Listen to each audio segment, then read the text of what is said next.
안녕하세요. 누구나 평탄하게 살길 바라지만 살다 보면 도저히 이해할 수 없는 악연을 마주할 때가 있죠. 저 역시 예외는 아니었습니다.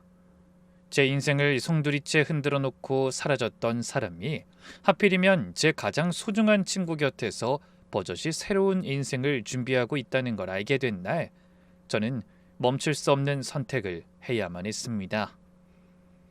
그 선택이 어떤 선택이었는지 궁금하시지 않나요? 끝까지 함께 해주세요. 저는 올해 39, 중견기업에서 마케팅팀 팀장을 맡고 있는 평범한 직장인입니다. 딱히 드라마 같은 인생을 살아온 것도 아니고 누군가를 미워하며 살기엔 제 하루가 너무 바쁜 사람이에요. 아침 일찍 출근해서 저녁 늦게 퇴근하고 집에 돌아오면 씻고 밥 먹고 자는 게 전부인 그런 삶. 그날도 그랬습니다. 퇴근길 지하철 안에서 발이 터질 것 같은 구두를 신은 채 손잡이를 붙잡고 서 있었죠. 옆에 서 있는 사람 어깨에 기댈 수 있으면 당장 눈이라도 붙이고 싶을 만큼 피곤한 저녁이었습니다.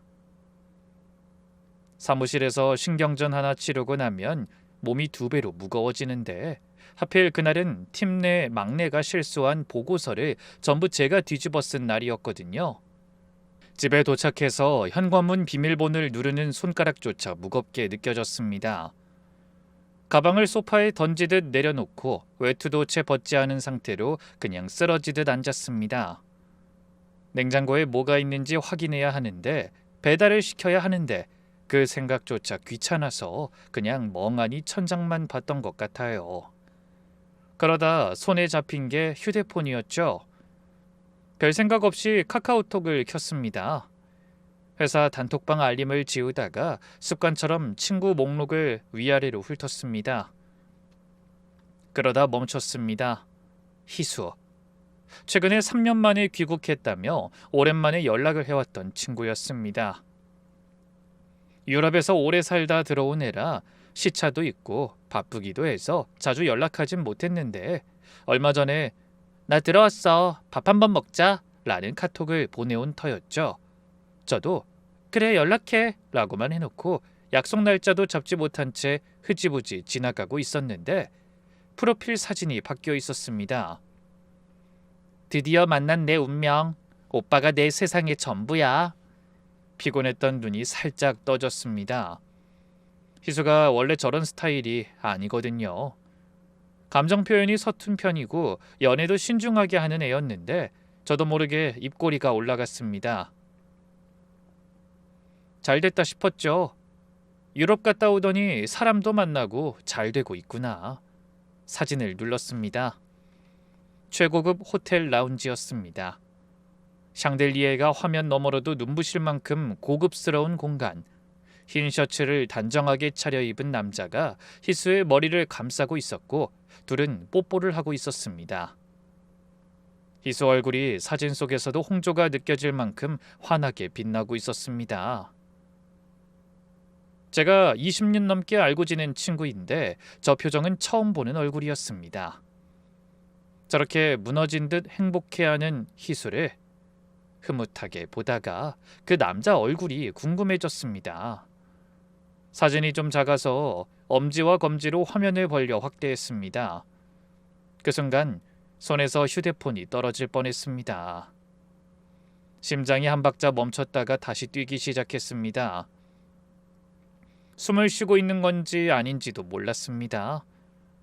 눈앞에 펼쳐진 화면을 보면서 제 뇌가 지금 이 상황을 부정하려고 발버둥을 치고 있었습니다. 아니겠지. 닮은 사람이겠지.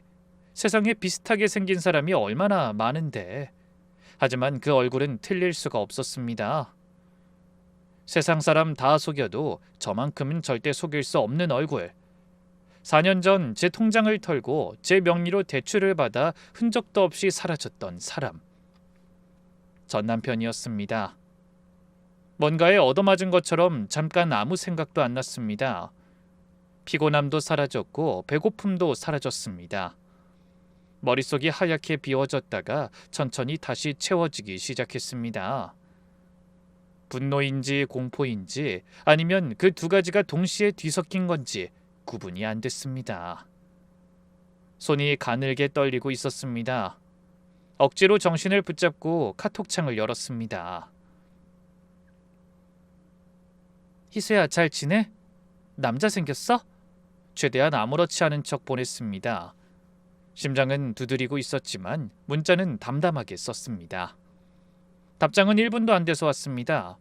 응, 내 남편이야. 외국계 투자회사 팀장인데 이번에 귀국하면서 만났어. 완전 나를 공주님처럼 아껴줘. 드디어 내 사람 만난 것 같아. 이모티콘이 가득 붙은 문장이었습니다. 희수가 저렇게 이모티콘을 남발하는 걸 전 처음 봤습니다. 그만큼 들떠 있다는 거겠죠. 저는 화면을 보면서 입술을 꽉 깨물었습니다. 외국계 투자회사, 팀장, 귀국. 4년 전에도 똑같은 말을 들었습니다. 그때는 미국계 컨설팅 회사였고 직함은 이사였지만 이름이랑 나이만 빼고 모든 걸 바꿔서 또 다른 여자한테 파고든 겁니다. 그 치밀함이 소름이 돋을 만큼 익숙하게 느껴졌습니다. 저는 소파에서 일어났습니다. 외투를 벗지 않은 상태 그대로였습니다. 가방을 다시 집어들었습니다. 내비게이션에 사진 속 호텔 이름을 검색했습니다. 4시간 거리였죠. 상관없었습니다. 저는 지하 주차장으로 내려가 차문을 열었습니다. 시동을 걸자 엔진 소리가 조용한 주차장에 울렸습니다. 핸들을 잡은 손이 아직도 약간 떨리고 있었지만 발은 이미 엑셀을 밟고 있었습니다. 시속 140km로 달리는 고속도로 위 차 안은 정적에 쌓여 있었지만 제 머릿속은 4년 전 그 인간과 마주했던 그 가을날의 소음으로 가득 차더라고요. 마치 그 순간 제가 그때의 그 순간에 서 있다는 착각이 들 만큼요. 제 나이 33세 가을은 유독 길고 쓸쓸했습니다. 회사에선 마케팅 팀장 자리를 두고 윗선끼리 알력 다툼이 심했죠. 저는 그 사이에서 소모품처럼 굴러다니는 존재였습니다. 며칠을 야근에 시달리다 간신히 맞이한 금요일 저녁. 파트너사 대표들과의 접대 자리는 그저 빨리 끝내고 싶은 숙제 같았습니다. 박 팀장, 이번 캠페인 건 말이야. 우리가 좀 더 공격적으로 가야지 않겠나? 파트너사 대표가 술잔을 건네며 말했습니다. 저는 억지 웃음을 지으며 잔을 받았습니다. 그때였습니다. 그 사람이 문을 열고 들어왔죠. 미국에서 막 귀국한 투자 전략가라는 소개와 함께요. 첫인상은 깔끔함 그 자체였습니다. 과하지 않은 슈트핏, 차분한 말투, 그리고 사람을 꿰뚫어 보는 듯 하면서도 적당히 예의 바른 눈빛. 그는 자리에 앉자마자 제 이름을 정확하게 부르며 인사했습니다. 박진아 팀장님, 말씀 많이 들었습니다. 이번에 기획하신 마케팅 로드맵 제가 오는 비행기 안에서 전부 읽어봤거든요. 저는 당황했습니다. 우리 회사 내부 자료는 파트너 사이도 공개하지 않는 극비였거든요. 제가 놀란 눈으로 쳐다보자 그는 아주 자연스럽게 웃어 보였습니다. 너무 경계하지 마세요. 제가 워낙 전략 쪽을 좋아해서 신뢰를 무릅쓰고 조금 미리 훑어봤습니다. 아주 흥미롭더군요. 그 팀장님만의 그 섬세한 터치가 어디서 나오는지 궁금해질 정도였습니다. 그 한마디가 제 방어벽을 단번에 허물어뜨렸습니다. 칭찬이 너무나 세련되었고 무엇보다 제 일을 제대로 평가해주는 사람을 만났다는 사실이 가슴을 뛰게 만들더군요. 그날 이후 그는 제 일상에 아주 자연스럽게 스며들었습니다. 바쁜 업무 중에 툭 던지는 다정한 안부 메시지, 퇴근 시간에 맞춰 회사 앞에 와 기다리는 배려, 그리고 무엇보다 저와 대화의 결이 너무나 잘 맞더라고요. 우리는 늦은 밤까지 와인을 마시며 비즈니스 철학부터 인생의 사소한 가치관까지 공유하게 되었어요. 제가 고민하던 회사 내의 정치 싸움이나 마케팅에 대한 고민들을 털어놓으면 그는 항상 제 편에서 가장 명쾌한 해답을 제시해주곤 했습니다. 왜 그렇게 완벽히 하려고 해? 그게 탈이야. 가끔은 완벽하지 않아도 돼. 부담감을 조금은 내려놨으면 좋겠어. 나한테 기대도 되고 말이야. 그 따뜻한 한마디가 제 마음을 완전히 사로잡았죠. 33이라는 나이, 어느 정도 자리를 잡았지만 속은 갉아먹히고 있던 제게 그는 구원자처럼 보였습니다. 우리는 여느 연인들처럼 평범하고도 뜨겁게 사랑하게 되었어요. 주말이면 근교로 드라이브를 떠나고 맛있는 음식을 찾아다니며 미래를 이야기했죠. 그의 곁에 있으면 세상 모든 것이 안정적인 것처럼 느껴졌습니다. 그는 늘 자신감 넘쳤고 그 자신감은 저에게까지 전염되더군요. 그렇게 몇 번의 계절을 함께 보냈고 자연스럽게 우리는 서로가 없는 삶은 상상할 수 없는 단계에 이르렀습니다. 우리 더 이상 떨어져 있지 말자. 이젠 매일 아침 당신의 얼굴을 보면서 하루를 시작하고 싶어. 어느 저녁, 그는 무릎을 꿇고 반지를 꺼내며 말했습니다. 그 순간 저는 고민할 이유가 전혀 없었습니다. 제 인생 최고의 선택을 했다고, 운명적인 사람을 만났다고 굳게 믿었으니까요. 그렇게 우리는 화려한 예식장에서 수많은 하객의 축복을 받으며 부부가 되었습니다. 그때까지만 해도 그가 내민 손이 제 인생을 벼랑 끝으로 안내하는 표지판일 줄은 꿈에도 몰랐던 겁니다. 행복이란 이름의 늪은 생각보다 훨씬 더 깊고 또 따뜻했으니까요. 결혼식 날 놈의 턱시도 깃을 바로잡아주던 제 손끝은 가볍게 떨리고 있었습니다. 모든 것이 완벽했죠. 놈의 지인들이라며 찾아온 사람들은 하나같이 세련된 매너를 갖추고 있었고 놈의 부모님 또한 점잖고 인자한 인상이었습니다. 나중에야 그들이 모두 놈이 고용한 대역이었다는 걸 알게 되었지만 그날의 저는 세상에서 가장 운이 좋은 여자라고 생각했죠. 신혼집은 놈의 명의로 계약한 서울 근교의 신축 아파트였습니다.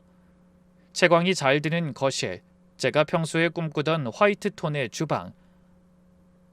퇴근 후 집에 들어섰을 때 놈이 앞치마를 두르고 저녁을 준비하고 있는 모습은 그야말로 영화의 한 장면 같더군요. 왔어? 얼른 씻고 와. 내가 당신 좋아하는 한식 위주로 준비해봤어. 와, 이걸 혼자 다 한 거야? 당신 솜씨가 나보다 나은데? 당신은 못하는 게 도대체 뭐야? 그렇게 칭찬해주면 몸둘 바를 몰라서 내가 설거지까지 다 해야겠네. 이처럼 완벽한 결혼 생활이었습니다. 그뿐만이 아니었어요. 놈은 현관까지 마중 나와 제 가방을 받아들고는 다정하게 제 이마에 입을 맞추곤 했습니다. 밥을 먹으면서는 오늘 회사에서 있었던 일들을 시시콜콜 다 들어줬죠. 그동안 제 주변에는 제 일의 성과에만 관심 있는 사람들 뿐이었는데 놈은 저라는 사람 그 자체에 관심을 쏟는 것처럼 보였습니다. 신혼 초 우리는 정말이지 남부러울 게 없었습니다. 주말마다 이름난 맛집을 찾아다니고 밤에는 함께 와인을 마시며 미래를 계획했죠. 놈은 입버릇처럼 말했습니다. 내가 당신한테 더 좋은 환경을 만들어주고 싶어. 지금은 비록 시작 단계지만 곧 내가 구상 중인 프로젝트가 제대로 궤도에 오르면 당신은 회사 안 다녀도 돼. 내가 당신의 모든 시간을 사고 싶거든. 그 말이 얼마나 달콤했는지 모릅니다. 회사 일에 지쳐가던 저에게 해방이란 단어는 무엇보다 매력적인 유혹이었으니까요. 놈은 자신의 사업에 대해 구체적인 수치까지 제시하며 브리핑하듯 이야기하곤 했습니다. 때로는 복잡한 그래프를 그려가며 제게 설명을 해줬는데 그 모습이 얼마나 유능하고 믿음직스러워 보이던지요. 문제는 아주 천천히, 아주 조용히 시작되더군요. 처음엔 그저 지갑을 잃어버렸다는 말로 시작했죠. 퇴근하고 돌아온 놈의 표정이 잔뜩 굳어있기에 무슨 일이냐고 물었더니 사업상 중요한 계약서를 들고 있던 가방을 택시에 두고 내렸다는 겁니다. 아무것도 아니야. 그냥 운이 없었던 거지. 근데 그 안에 법인 도장이랑 서류가 다 들어있어서 다시 발급받는데 시간이 좀 걸릴 것 같아. 저는 놈을 다독였습니다. 그깟 도장이야 다시 만들면 그만이니까요. 하지만 그 다음 주 놈은 더 곤란한 표정으로 제 앞에 앉았습니다. 여보, 진짜 미안한데 이번에 파트너사에서 정상금을 늦게 보내주기로 했어. 당장 이번 주까지 거래처에 결제해야 할 대금이 있는데 이게 늦어지면 신용등급에 치명적이야. 그 며칠만, 딱 사흘만 융통할 수 있을까? 어? 얼마나? 급한 건 500만 원. 해줄 수 있어? 5천도 아니고 500만 원이야. 당연히 해줄 수 있지. 기다려, 계좌로 바로 보낼게. 당시 제 통장에는 여유 자금이 넉넉히 했기에 저는 의심 없이 돈을 보냈습니다. 놈은 돈을 받자마자 제 손을 잡고 눈물을 글썽였죠. 정말 고마워. 이래서 다들 결혼하는 거보다. 방금 당신 진짜 든든했어. 살면서 한 번도 누군가가 내 버팀목 같다고 생각해 본 적이 없었는데 고마워 진짜. 남들이 들으면 5억 정도는 융통해 준 줄 알겠다.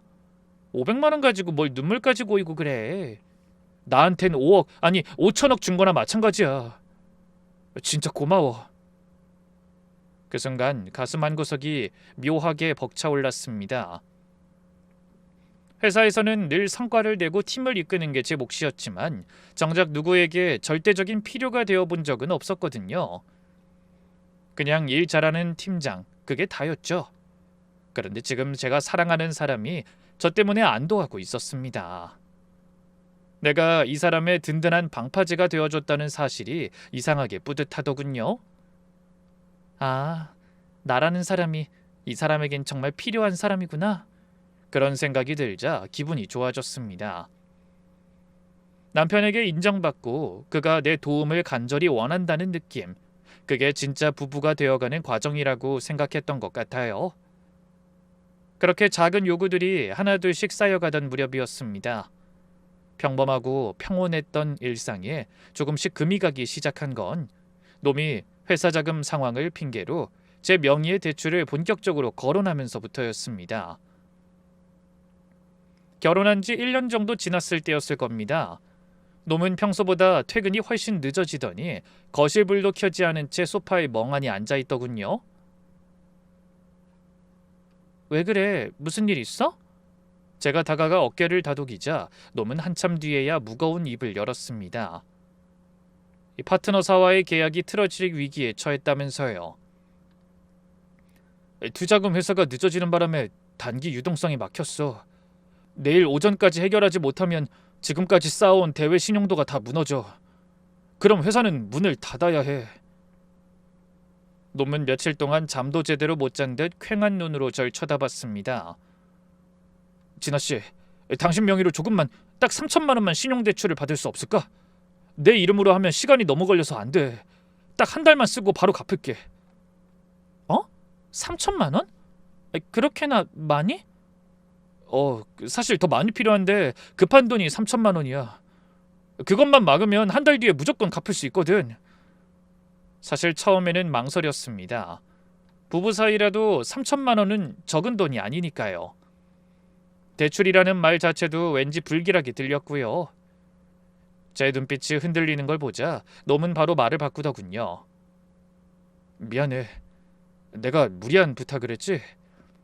당신한테 짐 지우는 건데 그냥 내가 어떻게든 해볼게. 놈은 바로 자리를 박차고 일어나 방으로 들어가 버렸습니다. 문 닫히는 소리가 유난히 크게 들렸죠. 그 뒷모습을 보는데 마음이 너무 불편했습니다. 가장 힘든 순간에 남편을 외면했다는 죄책감이 저를 짓눌렀거든요. 밤새 뒤척이다가 결국 다음날 아침 놈을 깨워 말했습니다. 알겠어, 대출 받을게. 하지만 약속해. 진짜 한 달 뒤에 갚는 거다. 놈은 기다렸다는 듯이 제 손을 잡고 고맙다며 눈물을 글썽였습니다. 그 모습에 저는 역시 내가 이 사람을 도와야지 라는 생각으로 스스로를 위로했습니다. 그때는 그게 우리 부부의 위기를 넘기는 현명한 선택이라고 믿었으니까요. 하지만 그 한 달이라는 시간은 고물줄처럼 늘어났습니다. 한 달이 지나고 두 달이 지나도 놈은 갚을 생각을 안 했습니다. 제가 물어보면 그때마다 대답은 항상 똑같았죠. 계약 완료 시점이 좀 미뤄졌어. 이자도 내가 꼬박꼬박 내고 있잖아. 당신 신용점수엔 전혀 문제 없어. 조금만 더 기다려줘. 기다리라고는 하는데 화를 낼 순 없더라고요. 제가 화를 낸다고 없는 돈이 생기는 것도 아니고 풀리지 않는 일이 술술 풀리는 것도 아니었으니까요. 그저 저는 놈의 말을 믿고 기다리는 수밖에 없었습니다. 제가 벌어오는 월급에서 대출 이자를 메꾸며 부부니까 이 정도는 감수해야지라고 스스로를 설득했죠. 놈은 그제야 비로소 평소의 다정한 모습으로 돌아와 제게 맛있는 음식을 해주거나 사고 싶어 했던 가방을 선물하기도 했습니다. 문제는 그게 끝이 아니었다는 점입니다. 일시적인 자금난은 이제 정기적인 행사처럼 변했습니다. 회사의 규모가 커졌다며 더 큰 대출을 요구했고 전 갈수록 커지는 대출 규모에 가끔씩 덜컥 겁이 나기도 했습니다. 이렇게 계속 대출 받아도 되는 거야? 우리 나중에 집은 어떻게 사? 제가 물으면 전 남편은 어느 순간부턴 화만 내더라고요. 당신은 왜 맨날 돈 그래? 나 지금 더 큰 판을 짜고 있는 거 안 보여? 당신이 이렇게 날 못 믿어주면 내가 어떻게 사업에 집중을 해? 당신이 내 발목을 잡고 있는 거 알기나 해? 당신은 무슨 말을 그렇게 해? 내가 당신을 못 믿는다고 말하는 게 아니잖아. 그리고 당신이 나한테 화를 낼 일이야? 한 달 뒤에 준다던 돈을 아직도 못 준 사람이 누군데? 이자도 내 돈으로 다 나가고 있다는 거 몰라? 알아. 나도 잘 알고 있다고. 그래서 밤낮 없이 열심히 일하는 거 안 보여? 이럴 땐 그냥 좀 기다려주면 안 되는 거야? 꼭 이렇게 돈 이야기 꺼내서 숨 막히게 해야 하냐고. 그 말을 듣는 순간 제가 나쁜 아내가 된 것 같아 더는 아무 말도 할 수가 없었습니다. 저는 놈의 사업이 잘 되어야 우리 미래도 밝아진다는 놈의 논리에 완전히 길들여져 가고 있었던 겁니다. 제 통장 잔고는 바닥을 보였고 제 이름으로 된 대출금은 점점 불어났지만 저는 그 사실을 외면했습니다. 그냥 놈이 잘 될 거라는 희망 하나에 매달려 제 인생의 미천을 놈에게 몽땅 쏟아붓고 있었던 거죠. 그 무렵이었어요. 놈은 이제 제 돈뿐만 아니라 제 주변 관계까지 하나씩 정리하기 시작했습니다. 그 시작은 가장 친했던 대학 동창들이었습니다. 어느 날 퇴근길, 모처럼 대학 동창들과 저녁 식사를 하고 집에 돌아오는 날이었습니다. 현관문을 열자마자 놈은 거실 불도 켜지 않은 채 식탁 의자에 앉아 있더군요. 오늘 동창들 만났어? 낮게 깔린 목소리에 등골이 서늘해졌습니다. 저는 짐짓 아무렇지 않은 척 대답했습니다. 오랜만에 다 같이 모인 자리라 얼굴만 보고 왔어. 왜? 내가 분명히 말했지. 너네 동창들 다들 너 은근히 무시하는 거 너만 모르는 거야? 내가 지난번에 들으니까 네가 남편 뒷바라지하느라 늙어간다고 뒤에서 비웃더라. 넌 정말 자존심도 없냐? 순간 머릿속이 하얘졌습니다. 그럴 리가 없었습니다. 다들 저를 걱정해주던 친구들이었거든요. 무슨 소리야? 다들 나 걱정해주던데? 걱정? 그걸 걱정이라고 불러? 내 사업 망하라고 고사를 지내는 거겠지? 오늘 이후로 걔네들이랑 절대 연락하지 마. 걔네랑 어울리는 거 한 번이라도 더 걸리면 진짜 우리 끝장이야.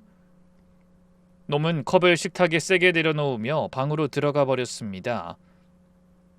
놈은 제 핸드폰을 체크했고 친구들의 번호를 차단하고 메시지 내역을 삭제하라고 강요했죠. 저는 놈이 화를 내는 게 무서워서, 그리고 정말로 그들이 날 비웃는 건 아닐까 하는 놈의 말도 안 되는 논리에 휘말려 결국 소중했던 인연들을 하나씩 끊어버렸습니다. 그 다음은 친정어머니였습니다. 당신네 엄마 나랑 우리 사업에 관심 너무 많은 거 아니야? 저번에도 전화해서 내 사업 어떻게 되냐고 물었잖아. 당신이 우리 사정 다 말한 거지? 아니야. 엄만 그냥 내가 안쓰러워서. 안쓰러워? 그게 바로 무시하는 거야. 내가 당신 엄마한테 그런 소리 들으려고 결혼한 줄 알아? 앞으로 우리 집 일은 처가에 한마디도 하지 마. 그게 당신이 날 존중하는 유일한 방법이야. 놈은 점점 더 강압적으로 변했습니다. 친정 행사를 갈 때마다 놈은 핑계를 대며 빠졌고 어머니가 전화를 하면 옆에서 스피커폰으로 듣겠다며 엄포를 놓았습니다.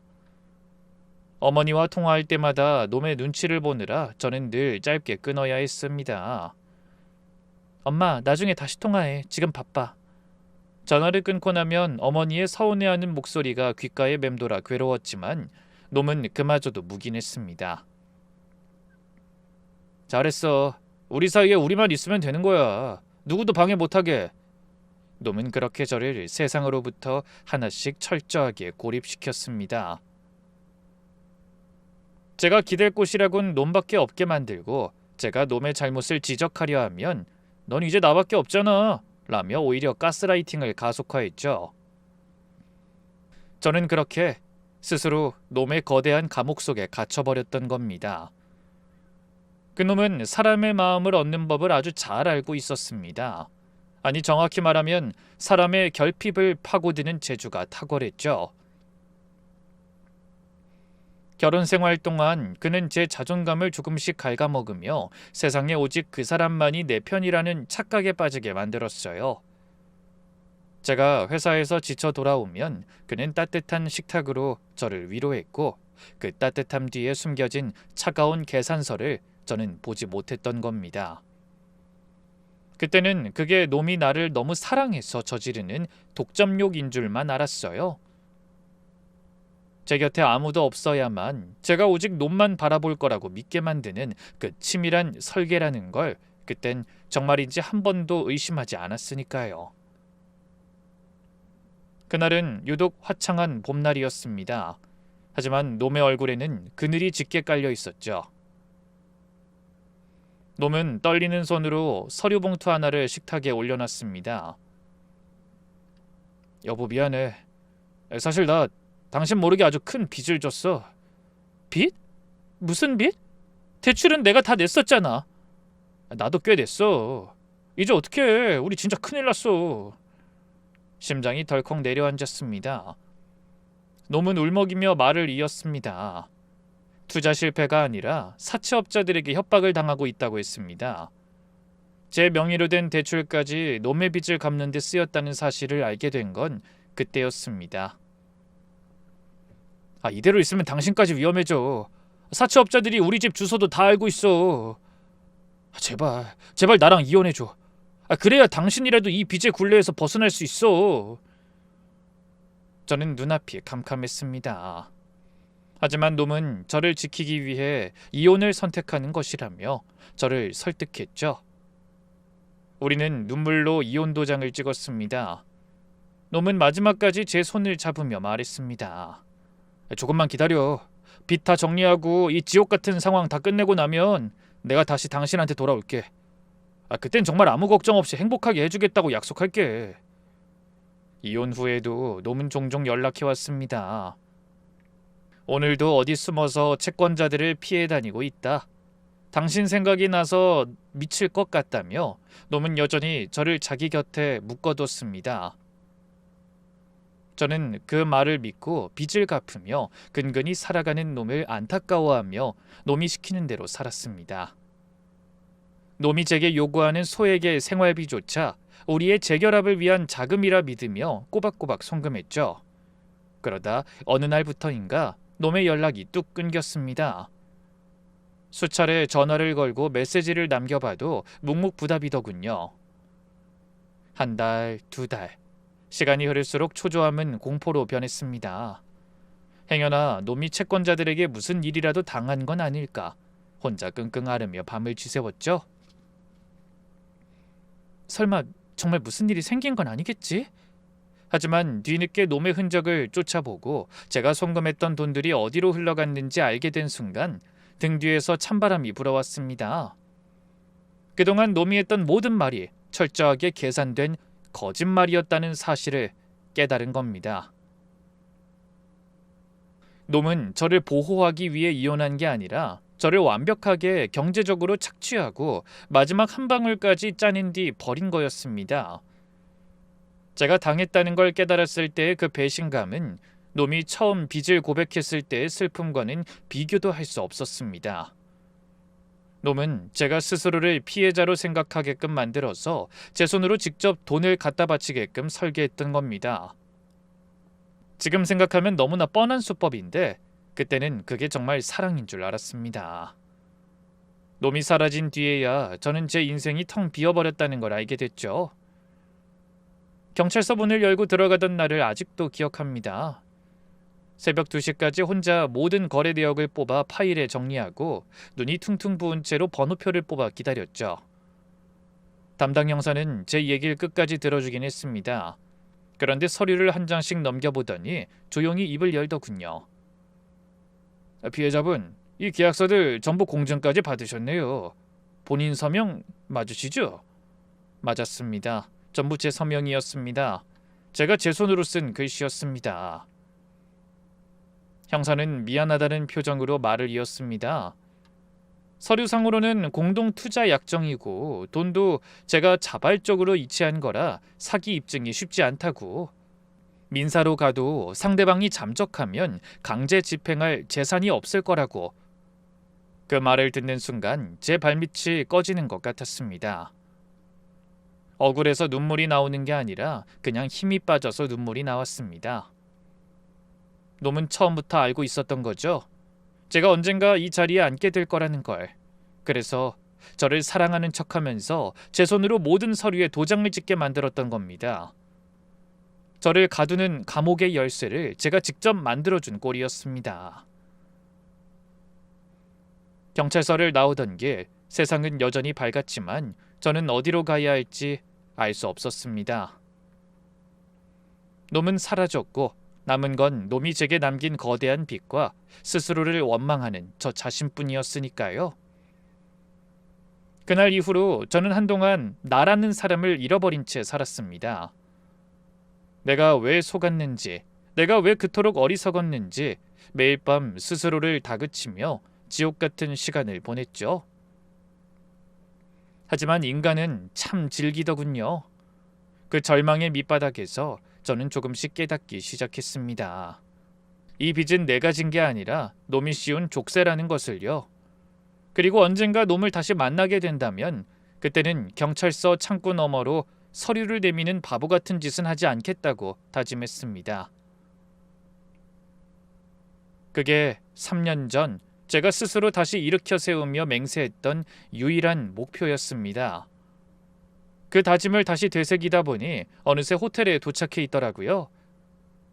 저는 차를 주차하고 로비로 올라갔습니다. 로비 자동문이 열리자마자 향수 냄새가 훅 끼쳐왔어요. 낮은 재즈 음악, 샹들리에 불빛, 4시간을 달려온 다리는 퉁퉁 부어 있었지만 구두굽 소리만큼은 또각또각 또렷하게 대리석 바닥을 울렸죠. 저는 라운지 입구에 멈춰 섰습니다. 가장 구석진 창가 자리 보이더군요.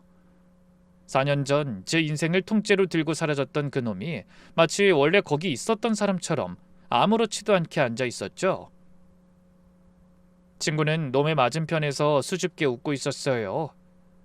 사진 속에서 봤던 것처럼 놈의 손을 잡고 수줍게 웃고 있었죠.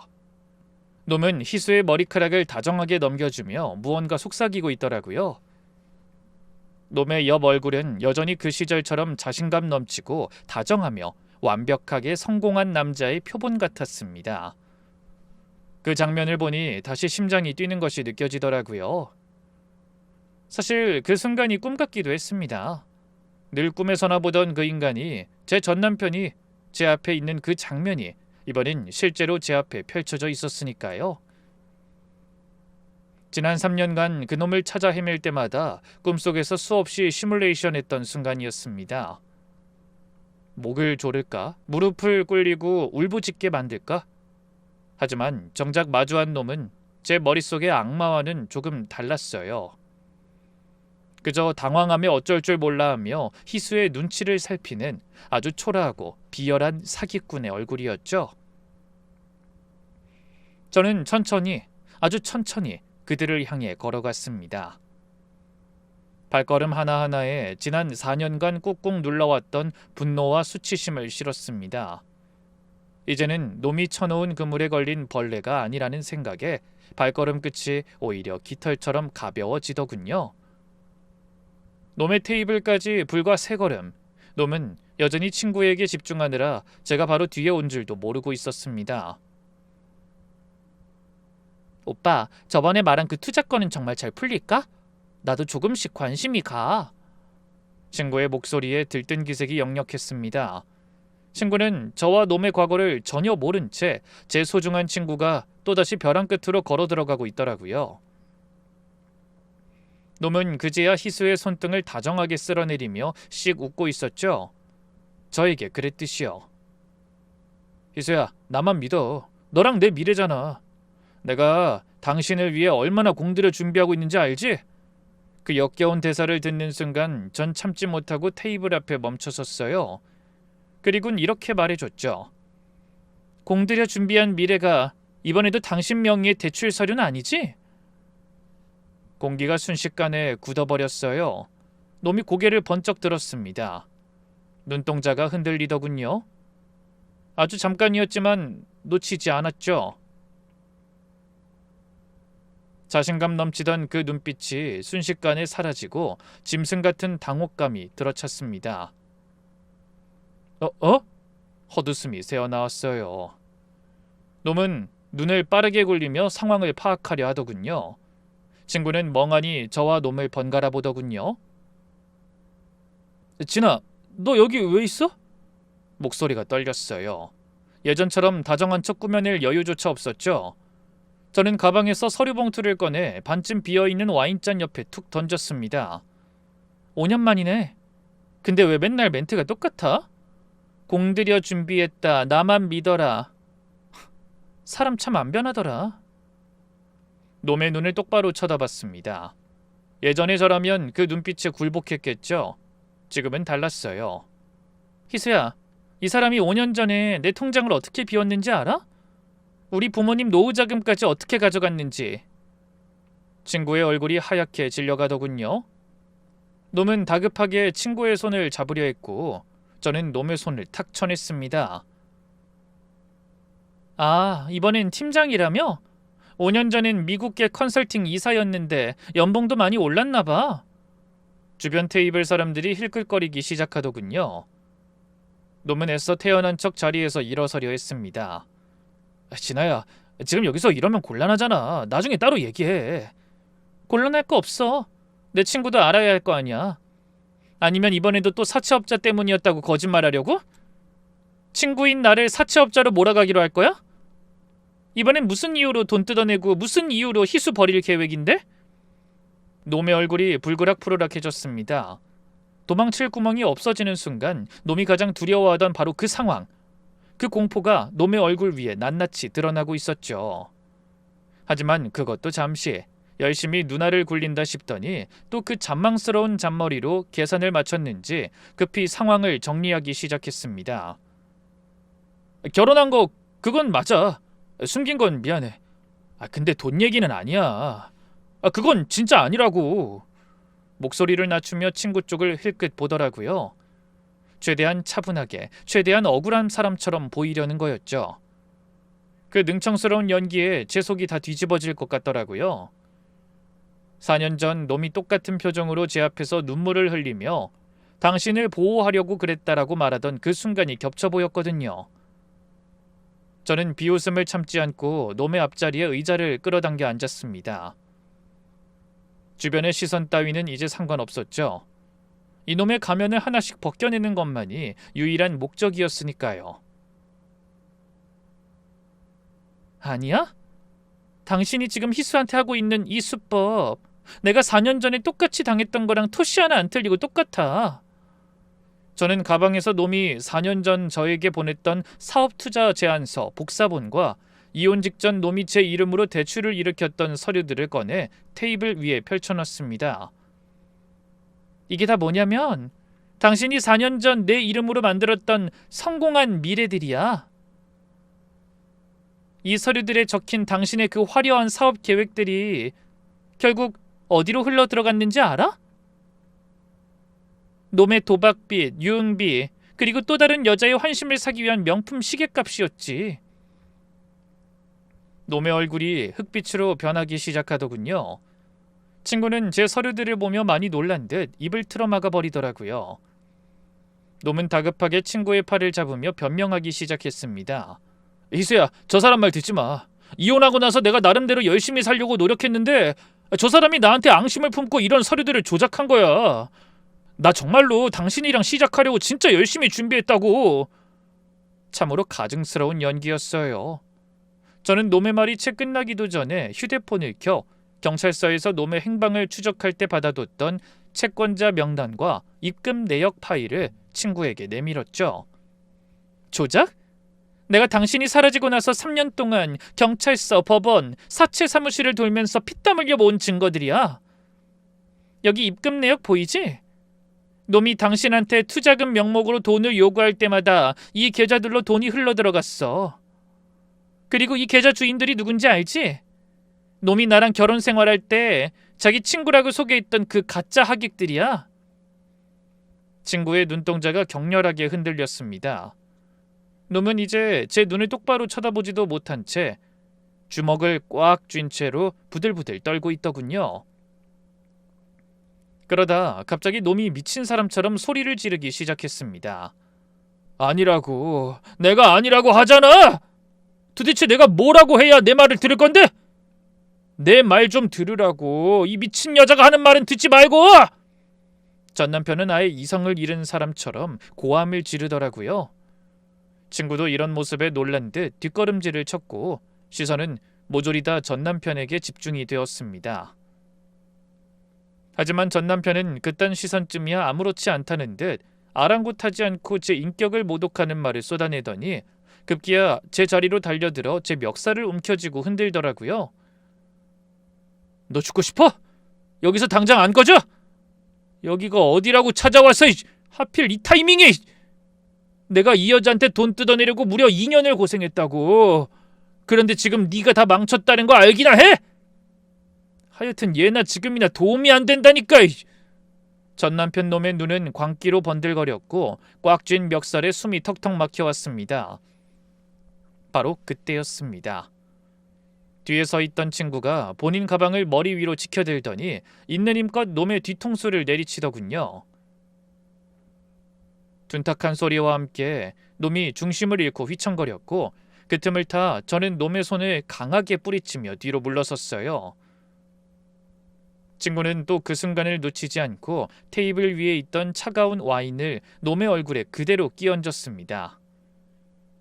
놈의 셔츠가 붉게 물들었고 놈은 황당함과 분노로 덜덜 떨며 서 있더라고요. 친구는 떨리는 목소리였지만 그 어느 때보다 단호한 어조로 놈을 쏘아붙이기 시작했습니다. 내 친구한테 손대지 마, 이 쓰레기야! 당장 떨어지란 말이야! 놈은 와인이 뚝뚝 흐르는 얼굴로 잠시 굳어있더니 이내 눈빛을 바꾸더라고요. 광기가 빠져나가고 다시 그 익숙한 얼굴이 돌아왔습니다. 능청스럽고 촉촉하고 계산적인 그 얼굴 말이에요. 희수야, 낮고 떨리는 목소리였어요. 일부러 그렇게 낸 거겠죠? 방금 한 말은 나도 모르게 홧김에 한 거야. 미쳤었어, 잠깐. 근데 진짜로 너한텐 달라. 이 여자한테 했던 것처럼 할 생각 단 한 번도 없었어. 친구는 아무 말도 하지 않았습니다. 그냥 놈을 바라보고 있었죠. 놈은 그걸 희망으로 읽었는지 한 발 더 다가서더군요. 내가 과거에 잘못한 거 알아. 근데 너 만나고 나서 진짜 달라지려고 했어. 너랑은 처음부터 다르게 시작하고 싶었다고. 믿어줘. 나 정말 널 사랑했어. 진심으로 말이야. 저는 피식 웃음이 났습니다. 사랑. 저한테도 똑같이 썼던 단어였거든요. 친구는 여전히 아무 말 없이 놈을 보고 있었어요. 놈은 그 침묵을 틈으로 봤는지 목소리를 더 낮추며 말을 이었습니다. 일단 우리끼리 이야기하자. 네 친구라고 하면서 우리 사이 갈라놓으려고 하는 저 여자는 빼고 일단 내 말부터 차분히 들어보면 다 이해가 될 거야. 응? 어린아이를 달래듯 달콤한 목소리로 속삭인 놈은 친구의 손을 살며시 잡더군요. 하지만 친구는 그 즉시 그 손을 빼버리고 그 손으로 놈의 뺨을 후려치더라고요. 그리곤 떨리는 눈빛으로 쏘아보며 이렇게 말했습니다. 진심 같은 소리라네. 진심으로 내 돈을 뜯어내고 싶었겠지. 지난 2년 동안 그래서 입안에 혀처럼 굴었던 거고. 아니야, 홧김에 한 말이라니까. 왜 이래 진짜. 당신 내 말 잘 들었잖아. 내 말이라면 다 믿어줬고. 그땐 네가 어떤 놈인지 몰랐을 때고. 지금은 네가 아주 나쁜 놈이라는 증거가 이렇게나 많고 내가 네 본 모습까지 봤는데 또 속을 것 같아? 우린 이혼이야. 알겠어? 당연히 경찰 조사도 받게 될 거고. 놈의 얼굴이 다시 뒤틀렸습니다. 이번엔 계산도 연기도 없었어요. 그냥 날 것의 분노가 그 얼굴을 스쳐가더군요. 아이씨 진짜 재수가 없으려니까 두 여자가 쌍으로 난리네. 야, 왜 갑자기 똑똑한 척이야? 하던 대로 그냥 속아 넘어오면 좀 줘. 이혼? 누구 마음대로. 경찰 조사? 그딴 게 가능할 것 같아? 정신을 놓아버린 것인지 아예 발악을 하며 친구의 멱살까지 잡고 뒤흔드는데 정말 큰일 나겠다 싶더군요. 저는 황급히 전남편 놈의 뒤통수를 후려쳐버렸습니다. 그리곤 친구를 보며 고개를 끄덕였고 제 뜻을 알아차린 친구는 저와 함께 전남편 놈에게 공격을 쏟아부었어요. 주먹, 발, 등 가리지 않고 말이에요. 라운지 전체가 발칵 뒤집혔습니다. 누군가 비명을 질렀고 의자가 넘어지는 소리, 그릇 깨지는 소리가 뒤섞였어요. 호텔 직원들이 달려왔을 땐 이미 놈이 바닥에 나동그라진 뒤였습니다. 와인잔이 엎어지면서 놈의 흰 셔츠가 붉게 물들었고 그 꼴이 어찌나 볼만하던지요. 경찰 불러주세요. 도와주세요. 이 사람 폭행의 사기꾼이에요. 친구가 직원을 향해 외쳤습니다. 목소리가 떨렸지만 흔들리지 않았어요. 놈은 바닥에서 일어나려다 다시 주저앉으며 씩씩거렸습니다. 너네 지금 뭐하는 짓이야 진짜. 내가 고소할 거야. 쌍방폭행이라고. 그리고 사기는 무슨. 오해라고 몇 번을 말해. 아니라고. 저 여자가 미쳐서 혼자 대출받아서 빚쟁이 된 걸 왜 내 탓을 하냔 말이야. 놈은 저를 미친 여자 취급을 하고 있더라고요.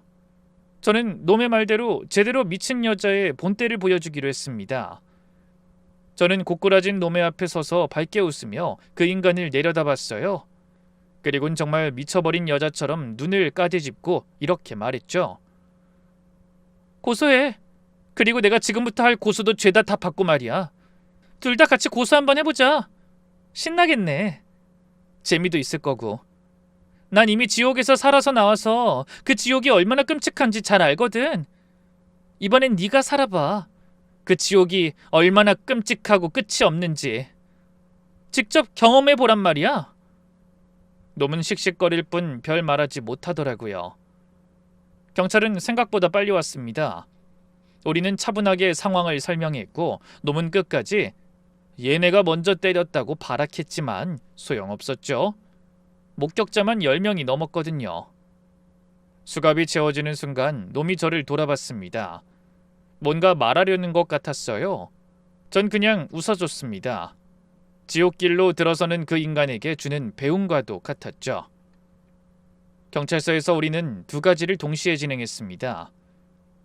친구는 이혼 소송과 혼인 빙자 사기 고소를, 저는 4년 전 사건을 새 증거와 함께 재고소했어요. 담당 형사가 두 사건 서류를 나란히 펼쳐놓고 훑어보더니 고개를 들었습니다. 피해자가 둘의 수법이 판박이네요. 이거 상습 사기로 엮으면 형량이 확 달라집니다. 그리고 덧붙였어요. 민사소송도 병행하면 당장 재산이 없어도 앞으로 놈이 벌어들이는 소득에 압류를 걸 수 있다고. 평생 따라붙는 빚이 되는 거라고. 친구 역시 혼인 취소 소송으로 결혼 기간 동안 넘어간 돈 전부를 부당이득 반환 청구할 수 있다고 했습니다. 저도 마찬가지였어요. 4년 전에 제 서명이 찍힌 서류 때문에 발목이 잡혔지만 이번엔 달랐습니다. 피해자가 둘이고 수법이 동일하다는 게 입증되는 순간 공동 피해자로 묶여서 제 건도 다시 살아나는 거였죠. 형사가 조용히 말했습니다. 솔직히 4년 전 건은 단독으로는 힘들었을 거예요. 근데 이번 피해자분이랑 같이 엮으면 얘기가 달라져요. 상습범이라는 게 증명되니까요. 그 말을 듣는 순간 4년 전 경찰서에서 느꼈던 그 무력감이 스쳐 지나갔습니다. 그때는 제 서명이 저를 가뒀는데 이번엔 그 서명이 오히려 증거가 되는 거였어요. 놈이 얼마나 치밀하게 얼마나 오래 이 짓을 해왔는지를 보여주는 증거로요. 놈이 저한테 씌운 족쇄가 결국 놈 자신의 발목을 올가매게 된 거였죠. 우리는 경찰서 정문 앞 가로등 밑에 나란히 서서 경찰차가 완전히 사라질 때까지 지켜봤어요. 아무 말도 하지 않았습니다. 할 필요가 없었죠. 4년이었습니다. 그 긴 시간 동안 저를 갉아먹던 것들이 저 차 뒷좌석에 실려 사라지고 있었어요. 그 후 법적 대응이 시작되었습니다. 재판은 생각보다 오래 걸렸어요. 6개월이 넘도록 이어졌죠. 놈은 끝까지 혐의를 부인했습니다. 법정에서도 그 특유의 능청스러운 얼굴로 판사 앞에 섰어요. 억울한 사람 연기를 하면서요. 하지만 증거 앞에서는 소용없었습니다. 상습 사기, 혼인 빙자 사기, 폭행. 혐의가 하나씩 인정될 때마다 놈의 얼굴이 조금씩 굳어가더군요. 선고날 판사가 징역 4년을 읽어내려가는 순간 저는 아무 표정도 짓지 않았습니다. 울 것 같았는데 막상 그 순간이 오니까 그냥 멍하더라고요. 그저 끝났다는 생각만 들었던 것 같아요. 법정 밖으로 끌려나가는 놈의 뒷모습은 생각보다 훨씬 더 초라했습니다. 그런데 그 초라함은 껍데기일 뿐이더군요. 법정의 문이 닫히고 복도로 나오자마자 놈의 본색이 다시 드러났죠. 놈은 판결문에 적힌 4년이라는 숫자가 믿기지 않는다는 듯 수갑을 찬 손을 덜덜 떨며 저와 희수를 향해 짐승처럼 달려들려 했습니다. 잘못은 너희가 했는데 왜 내가 벌을 받아야 해? 내가 사업만 제대로 풀렸으면 너희들한테 몇 배로 갚아주려던 거 안 보여? 왜 내 인생을 여기서 끝장내려고 해? 다 너희 탓이야. 진아 네가 그때 돈을 좀 더 융통해 줬더라면, 희수야 네가 조금만 더 나를 믿고 기다려줬더라면 이런 일은 없었어. 다 너희 탓이란 말이야. 놈의 입에서 나오는 소리라고는 믿기지 않을 만큼 끔찍한 궤변이었습니다. 제 탓을 하다가 친구인 희수를 보더니 눈이 뒤집혀 악다구니를 쏟아붓더군요. 희수야 너도 똑같아. 날 사랑한다고 했잖아. 근데 왜 저런 여자랑 붙어서 내 뒤통수를 쳐? 네가 그러고도 인간이야? 감히 나한테 이래? 넌 이 와중에도 사랑 타령하고 싶어? 제발 정신 차려 이 범죄자야. 그리고 그러고도 인간이냐는 말은 내가 하고 싶은 말이야. 이거 왜 이래? 두 여자 인생을 이렇게 망쳐놓고선 뭐? 아직도 억울해? 아니 네 죄에 비하면 4년이란 벌도 아주 가벼우니까 달게 받아. 아니야 아니라고. 난 다 갚아주려고 했었다고. 그걸 다 망친 건 너희 두 사람이야. 알아? 놈의 얼굴은 시뻘겋게 달아올라 있었고 분노를 넘어선 광기가 서려 있었습니다. 반성이라고는 눈을 씻고 찾아볼 수 없는 끝까지 자기만 피해자라고 믿는 그 비겁한 모습. 그 소란을 지켜보며 저는 오히려 확신했습니다. 이 인간은 결코 변하지 않는다는 것을요. 4년 전 저에게 했던 그 가증스러운 변명들이 이제는 친구에게 그리고 세상 모든 사람을 향해 쏟아지는 것을 보며 저는 비로소 놈을 완전히 제 마음에서 지워낼 수 있었습니다. 그 후 당연히 민사소송도 승소했습니다. 당장 받아낼 수 있는 돈은 많지 않았지만 압류는 걸어뒀어요. 놈이 출소하는 날부터 평생 따라붙을 겁니다. 친구도 혼인 취소 판결을 받아내고 건넸던 돈 일부를 돌려받을 수 있었어요. 그리고 지금 저는 잘 지내고 있습니다. 4년 동안 제 안에 꽉 막혀있던 게 뭔지 이젠 알 것 같아요. 억울함도 분노도 스스로를 향한 원망도 그게 다 빠져나가고 나니까 이상하게 몸이 가벼워지더라고요. 홀가분하다고나 할까요? 아침에 눈을 뜨는 게 이렇게 별거 아닌 일인데 한동안은 그게 그렇게 무거웠거든요. 그리고 또 요즘엔 별것도 아닌 일에도 웃는 일이 많아졌어요. 햇볕이 맑은 날엔 날이 너무 따뜻해서 미소가 지어지고 비가 오는 날엔 촉촉하게 젖은 세상이 눈부시게 아름다워 웃음이 다 납니다. 지난 세월 동안 잊고 살았던 감정과 감성들이 새록새록 올라오는 듯한 느낌이라고나 할까요? 그리고 저와 함께 지옥문 앞에서 살아 돌아온 그 친구와는 거의 매주 얼굴을 보고 함께 시간을 보내고 있어요. 맛있는 밥을 먹고 카페에 앉아 수다를 떨다 보면 가끔은 훌쩍 여행을 떠나기도 하죠.